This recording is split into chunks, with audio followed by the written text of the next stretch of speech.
Hey guys, it's Rashab, and today was thinking that I'd start something new, a segment. As most of you know, Captain America Civil War comes out on May 6th, which is in roughly 2 weeks.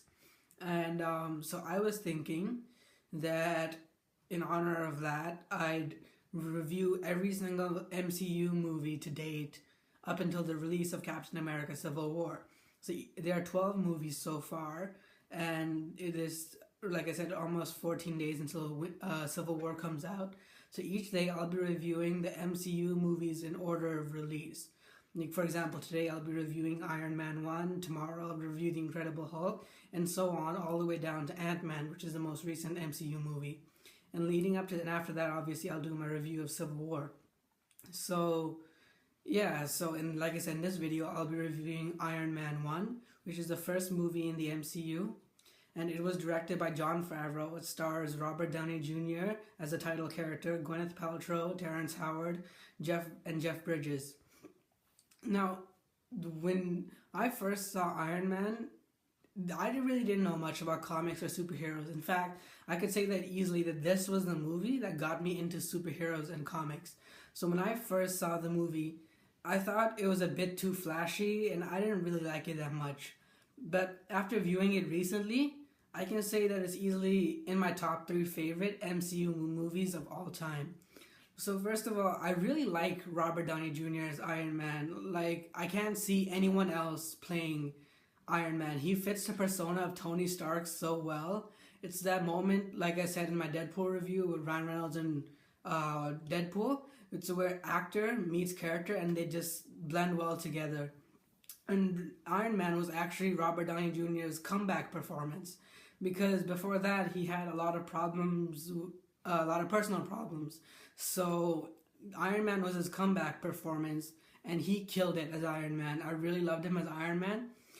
I like getting Gwyneth Paltrow as Pepper. I thought she did a really great job as Pepper, and in fact, all the acting was pretty good. Jeff Bridges as I don't remember his character name, but his villain name was Ironmonger, and he did a really great job. I really like Jeff Bridges. He's one of the few Marvel villains that I actually liked. In fact, the only person that I say that wasn't that good was Terrence Howard as Rhodey. In fact, they replaced him in the second movie. I mean, he was good, but he wasn't that good, and I felt like his performance kind of brought down like some points in the movie. And in fact, even the director Jon Favreau, even he had a role in the movie. He was playing Tony Schaffer, Happy, and that was a nice, cool little touch in the movie.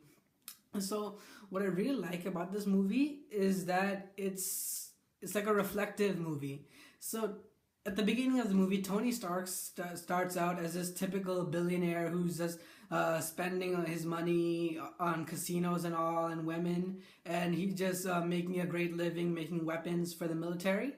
But then when he gets captured by the terrorists and held in that cave for all that time, he meets another person named Yinsen, who basically shows him that this is the dark side of his business.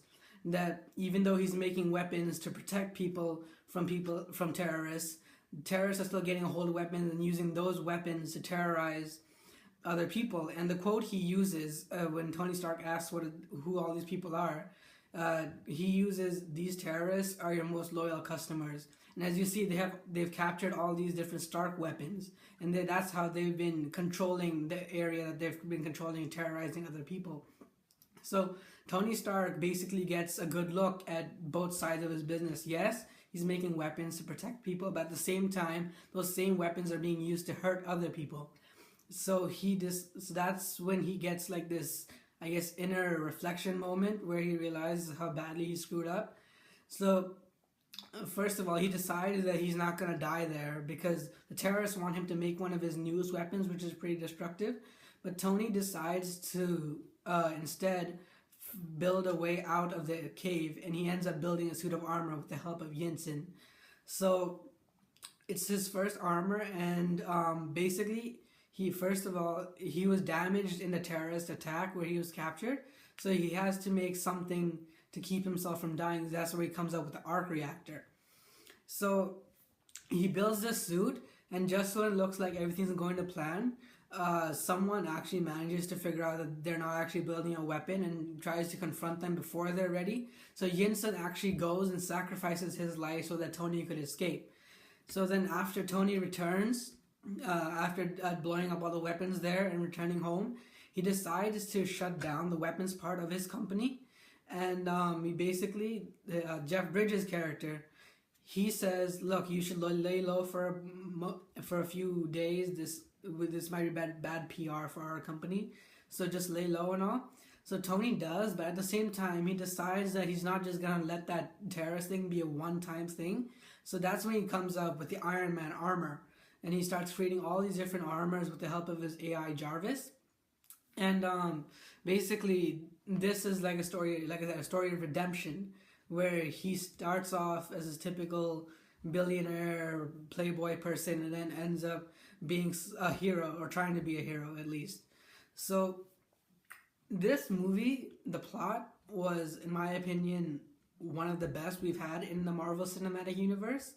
And basically because it shows that everyone has their inner demons. Even the most successful people out of all of us have their inner demons, and in a way it's kind of inspirational, showing that not everyone's perfect. Everyone has a dark side to what they do, and that, but if you let, you have two choices. You can either continue down that path and just let everything go on as it's happening, or you can try and change it for the better, which is what Tony Stark does.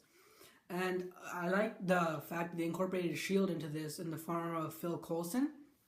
And so it showed that there is a governing body out there looking for superheroes. And the final battle between Iron Man and Ironmonger was pretty awesome, where Jeff Bridges builds his own armor. And I really like that scene where both Iron Man and Ironmonger are just flying high up in the air. But of course, Tony has had the chance to improve his armor so that the high altitude wouldn't like frost up his armor, but Ironmonger didn't know that. So when Tony's like, "How did you solve the icing problem?" he was like, "What?" and just fell down. And I like the way they settled this conflict, because these characters are pretty evenly matched. And usually when two characters are evenly matched in a fight, they have to come up with some convoluted way to make the good guy win.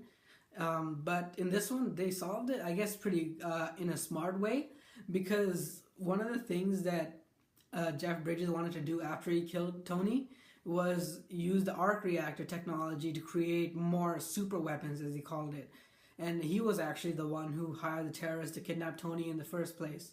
So what they do is Tony tells Pepper to overload like the main arc reactor, which is like the main power source for the company, and overload it and just blow it up.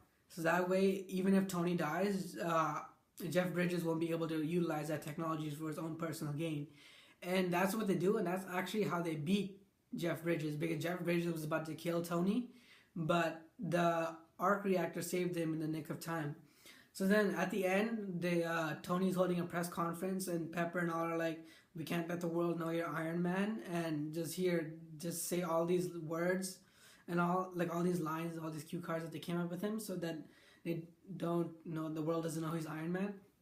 And the ending is still pretty funny, where he's just giving his speeches like, "The truth is," when he pauses for a bit, he's like, "I am Iron Man," and then all the reporters start going crazy, and then that Iron Man theme song by Black Sabbath comes on, and it was a pretty cool moment in the movie. And of course, the end credit scene is how we knew that the Marvel Universe was about to get a whole lot bigger, where Nick Fury shows up and he's like, "I'm here to talk to you about the Avengers Initiative." Again, when I first saw the movie, I didn't really know much about superheroes, so I didn't really know what the Avengers were. But like, that was the movie that got me into comics, and when I found out what the Avengers were, I couldn't wait to see how the Marvel Universe would expand.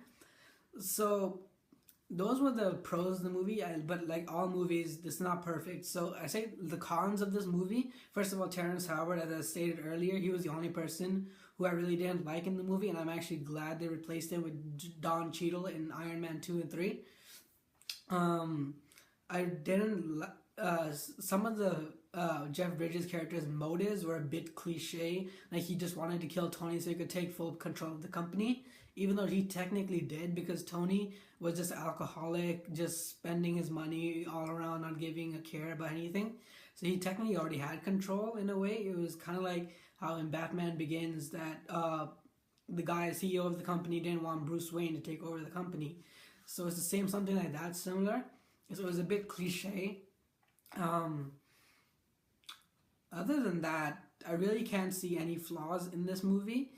So overall, it was great acting, a great story. It was a great start to the Marvel Cinematic Universe. I really like the end credits scene, and it's one, in my opinion, one of the best movies in the Marvel Cinematic Universe to date. The direction was great.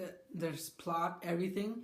There were just a few cliches and a few bad acting in this movie, but other than that, I wouldn't say it's a really bad movie. So I would give Iron Man 1 8.2 out of 10.